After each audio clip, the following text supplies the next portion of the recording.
आप देख रहे हैं ANY न्यूज नेटवर्क। मैं हूं मोहम्मद एहसन।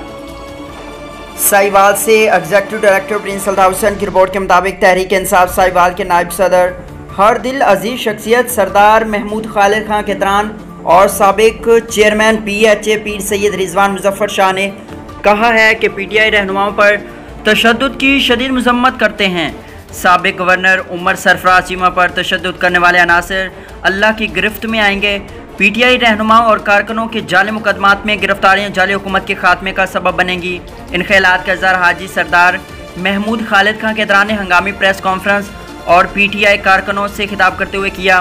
उन्होंने कहा कि जाली हुकूमत तहरीक इंसाफ को ख़त्म करने के ख्वाब देख रही है।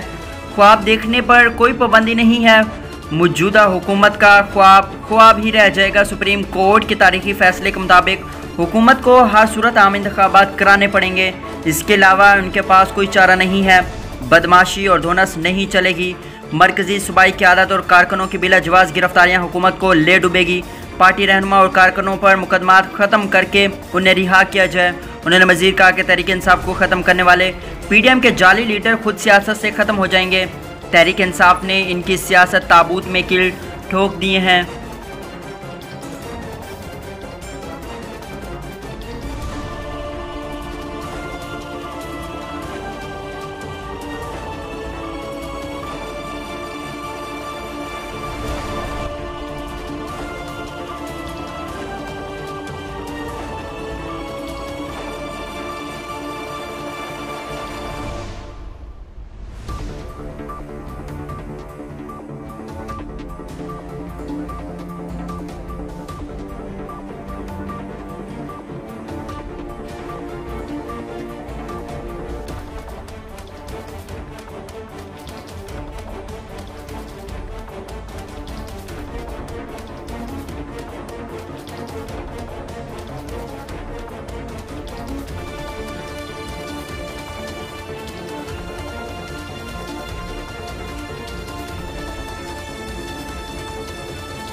बुलेटिन में फिल वक्त इतना। मजीद देखते रहिए ANY न्यूज नेटवर्क।